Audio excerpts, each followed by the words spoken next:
On March 31st, the yield curve inverted, and many analysts believe it may once again be a sign of a looming recession.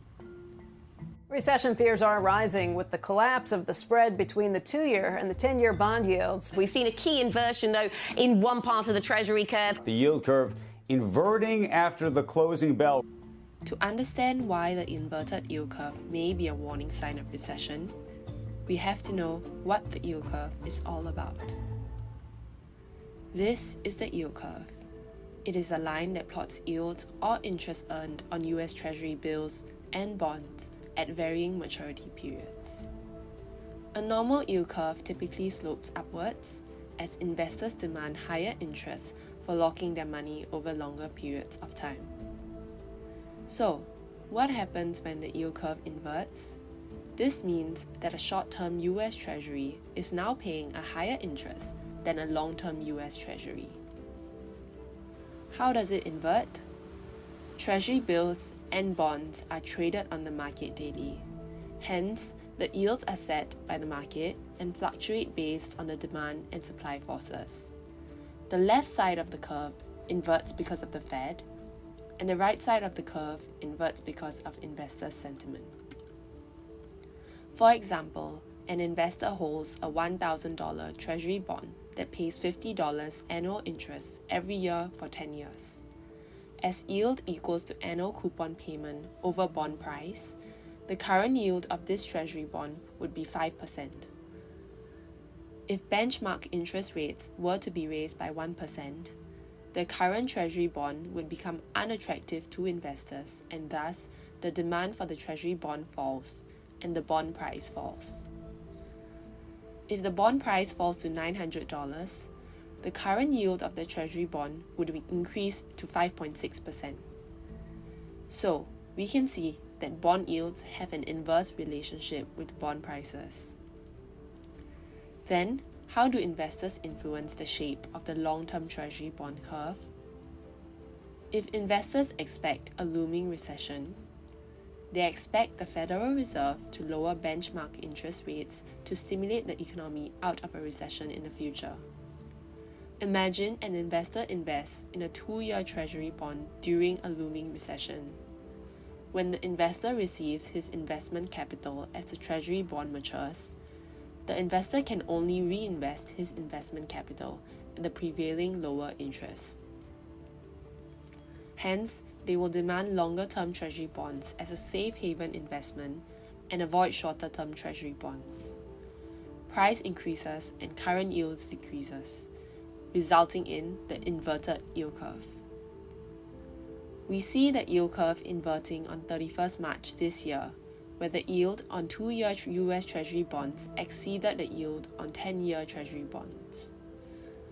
A key driver of this recent inversion is caused by the Federal Reserve's monetary tightening, where the Fed is expected to raise overnight interest rates for the rest of the year to fight inflation. Aggressive monetary tightening and persistently elevated inflation, which could taper demand and reduce economic growth, led to fears of a recession. We talked about the Fed rate hike in our previous video, so if you're interested, click here. So, how effective is the yield curve in predicting recessions and market crashes? First, let's take a look at the relationship between the 10-year, 2-year yield curve spread and historical recessions. In the past 30 years, there have been 4 distinct periods of inversion. The 4 yield curve inversions produce inconsistent prediction outcomes. The 2000-2001 inversion preceded the dot-com bubble 13 months before the recession, and the 2006-2007 inversion preceded the global financial crisis 23 months before the recession. The 1998 inversion was a false prediction with no recession. Though the 2019 inversion coincidentally preceded the COVID-19 pandemic-induced recession, bond investors could not have plausibly predicted the pandemic, much less its consequential recession. Hence, we concluded that the yield curve produces inconsistent prediction outcomes of a recession. How about the relationship between the yield curve and market crashes?